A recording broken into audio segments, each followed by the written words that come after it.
What if I told you that right now, in this very moment, you're broadcasting a signal into the universe and everything in your life is simply responding to that signal? Not tomorrow, not after you fix yourself or achieve something great. Right now, whether you know it or not, whether you believe it or not, your thoughts are creating your reality. And here's the beautiful part. The moment you understand this, everything can begin to change. I know that might sound too simple or maybe even a little scary, but stay with me because what I'm about to share with you has the power to completely shift how you experience your life. You see, most of us were never taught that we are powerful. We were taught to be good, to fit in, to survive. We learned to shrink ourselves, to please others, to wait for permission to be happy. We became experts at reacting to life instead of creating it. But what if you're not meant to just survive your days? What if you're actually designed to shape them? Think about this for a moment. Inside your body right now, there's an entire universe operating. Your heart is beating without you telling it to. Your lungs are breathing. Trillions of cells are working in perfect harmony, creating you, sustaining you, rebuilding you every single second. You are not a victim of randomness. You are a walking miracle. And just like the universe inside your body knows exactly what to do, the universe outside of you is also responding to laws, gentle patterns that have been here long before us and will be here long after. The difference is you get to participate consciously. You get to choose the signal you send. For most of my life, I didn't know this. I thought life happened to me. I thought other people held all the power and I was just trying to get by without getting hurt too much. I blamed circumstances. I blamed my past. I blamed other people. And the more I blamed, the more trapped I felt. Because when you believe you're a victim, you give away the only power you actually have, the power to choose what you think, what you focus on, and how you speak to yourself. But here's what changed everything for me. I discovered that every thought I think is not just a little cloud that floats away and disappears. Every thought is an instruction. It's a signal. It's like a tiny prayer I'm sending out into the field of life. And life, this beautiful, intelligent universe, isn't sitting there judging me or punishing me. It's simply responding. It's matching my frequency, not my one bad thought on a Tuesday afternoon, but my general tone, the energy I live in most of the time. When I'm living in fear, I notice every piece of bad news, every worst-case scenario, every reason to stay small. When I'm living in gratitude, I start seeing blessings everywhere. The same day, the same world, but a completely different experience. This is what I call the law of magnetism. Everything in this universe is energy. You are energy. Your thoughts are energy. The words you whisper to yourself when you wake up carry a frequency. Fear feels completely different in your body than peace, doesn't it? Close your eyes for just a second and remember a time when you were deeply afraid. Notice how your chest tightens, how your stomach clenches, how your breath gets shallow. That's a frequency. Now remember a moment when you felt truly loved or truly safe. Your body softens, your shoulders drop, your breath flows easier. That's a different frequency. You are constantly broadcasting one of these signals, and the universe is constantly matching it. So here's the question. What magnet are you carrying in your pocket? If you wake up every morning saying, "This is going to be awful. Nothing ever works out for me. I hate my life," you've set your magnet to that frequency, and your mind, brilliant and loyal, will find proof. It will show you every disappointment, every closed door, every reason you were right to expect the worst. But if you wake up and say, "I am willing to see blessings today. I am open to love. I am learning to be kind to myself," you've set a completely different magnet. The circumstances might not change instantly, but the kind of people who notice you, the ideas that come to you, the opportunities that feel possible, they start to shift. Now, I want to be very clear about something because this is where people often misunderstand. This is not about toxic positivity. This is not about pretending everything is perfect when you're in pain. You don't have to lie to yourself. You just have to be willing. Willingness is one of the most powerful frequencies you can broadcast. When you say, I am willing to think thoughts that attract love, peace, and solutions, you're not saying you're perfect. You're saying you're open, and openness is a doorway. The second law I want to share with you is the law of harmony. If magnetism is about what you attract, harmony is about how everything is connected. Your thoughts, your words, your choices, they don't exist in isolation. They ripple out into every area of your life, your relationships, your work, even the random encounters you have at the grocery store. Life loves coherence. It's always trying to bring together things that match, to rearrange people and situations so they align with your inner tone. Have you ever noticed that when you're at peace inside, strange and lovely coincidences start happening? The right book falls off the shelf. You run into exactly the person you needed to talk to. You overhear the exact sentence that answers your question. And when you're in deep inner conflict, everything tangles. Mixed signals everywhere, plans falling apart, confusion at every turn. That's not punishment. That's just harmony trying to happen. The outer world is attempting to match your inner world. Harmony doesn't mean you never feel difficult emotions. Harmony begins when you stop fighting yourself. When sadness shows up and you attack yourself for feeling it, when you say, I shouldn't feel this way, what's wrong with me, I'm so weak, you create inner warfare. But when sadness shows up and you say, oh, sweetheart, of course you feel this way, let's breathe together, you create inner safety, and your outer life hears that tone. When your thoughts, your words, and your actions start agreeing with each other, you become both magnetic and calm. Here's a very practical way to live this law. Start paying attention to how you feel after spending time with certain people or consuming certain kinds of media. Do you feel expanded or collapsed, clear or foggy, hopeful or hopeless?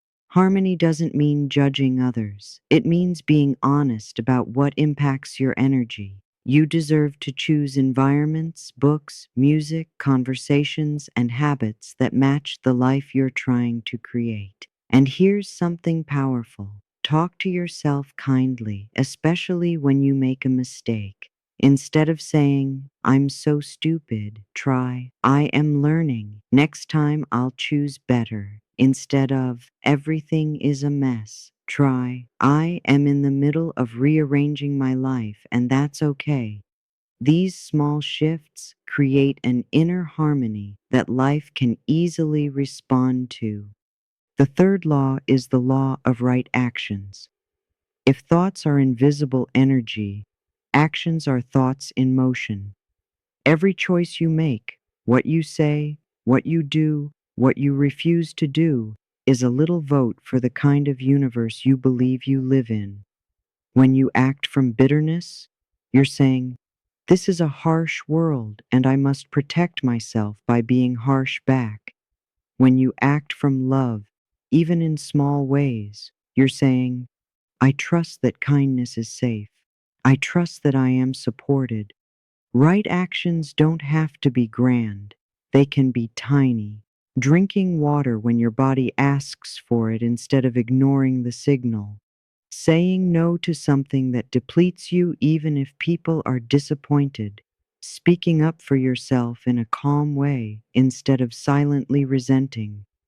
Each loving action creates a new pathway in your brain and in your life. You are literally rewiring yourself for a different reality.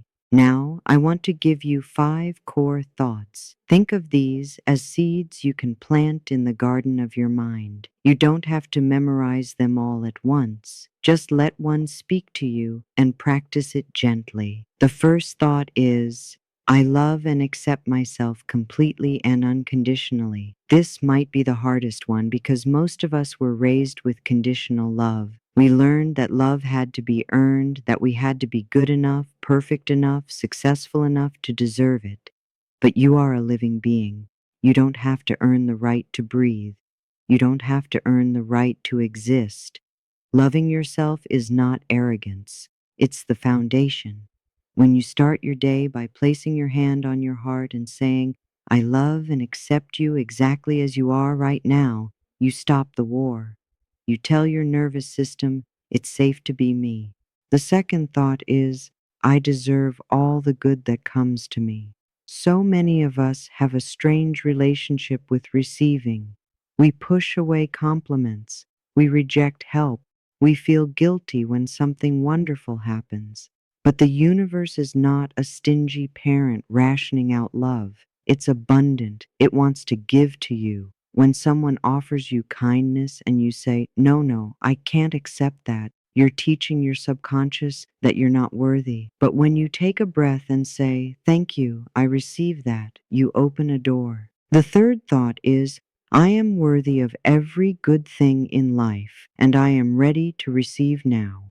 This one builds on the second. It's not just about deserving, it's about being open. So many good things might be trying to reach you right now, but if you're closed off, if you're convinced you're not ready or not good enough, you'll block them. When a new opportunity appears and your first thought is, I'm not ready, pause. Whisper to yourself, I am worthy and I am ready to receive even if I feel a little scared. The fear will calm down when it sees that love is in charge. The fourth thought is one many people know me for. All is well in my world. Now, this is not denial. This is not pretending everything is perfect when you're in pain. This is a decision to anchor your mind in trust even when the surface of your life is shaking. When you say, all is well in my world, you're not saying you enjoy everything that's happening. You're saying, I choose to believe there's a path through this. I choose to talk to myself in a way that supports me rather than destroys me. In a moment of panic, place your hand on your chest, feel your breath, and tell yourself, right now, in this breath, I am safe. All is well in my world in this moment. Use this sentence at night like a soft blanket. As you lie down, repeat, all is well in my world. I am safe to rest. Your body will begin to relax at these words, especially if you use them often. The fifth thought is about your creative power. I have the power and wisdom to create the life I desire. When you were small, you truly didn't have much choice. You were dependent on others. Many of your current beliefs were formed back then, but you're not that little child anymore. You carry that child in your heart, yes, but you also have new tools now. You can choose what you think. You can decide how you speak to yourself. You can take small actions that honor your dreams. Every new loving decision is a step into a new timeline. So how do you actually live this? You don't have to change everything at once. In the morning, before you reach for your phone, give yourself 2 or 3 quiet minutes. Breathe slowly and choose one thought to be your companion for the day. Maybe it's, all is well in my world, or I love and accept myself completely. Say it softly, as though you're wrapping it around your shoulders. Then picture yourself walking into your day with a soft field of light around you, like a small, calm universe moving through a busy world. During the day, you'll have many little invitations to practice. Someone speaks sharply, a plan changes, a bill arrives. The old reactions will rush to the surface. In those moments, if you can pause for just 3 seconds, you give yourself a miracle. Ask, what response would respect me and respect the other person? You might still say no. You might still set a boundary, but you do it from self-respect, not self-attack. When life sends you something sweet, the right book, a helpful stranger, a piece of good news, instead of brushing it off, smile inside and whisper, "Thank you, universe. I see that." In that moment, you're strengthening harmony. You and life are in conversation. At night, instead of scolding yourself for everything you think you did wrong, try a gentle review. Ask, which thought was the main driver of my day? Maybe it was fear. Maybe it was trust. Just notice. If the old patterns took over, you don't need to turn that into another reason to feel bad. Say, I see I went back to an old thought. That means I'm still learning. I forgive myself and I'm willing to choose again tomorrow. There are a few things that don't work. Trying to control everyone and everything outside while refusing to change inside only exhausts you. Using affirmations like a pretty mask while speaking harshly to yourself all day confuses your mind. Demanding instant results and declaring this doesn't work after a few days closes the door just when it was beginning to open. And the heaviest mistake is using these laws to blame yourself. Something bad happened, so I must have thought wrong. No, my dear. Life is complex. These laws are here to empower you, not shame you. So let me leave you with this. Your loving thoughts gently shape your universe. You don't need to shout them. You don't need to be perfect. You only need to be consistent in your softness. When you choose love inside, even for a few breaths, life responds. Not always in the exact way you expect, but always in a way that over time brings you more peace, more harmony, more inner strength. Every loving thought you think today is like a new star lighting up in your inner sky, and sooner than you may believe, that sky, bright and kind, will be the universe you see reflected all around you. You are more powerful than you've ever been taught, and it's time to remember that.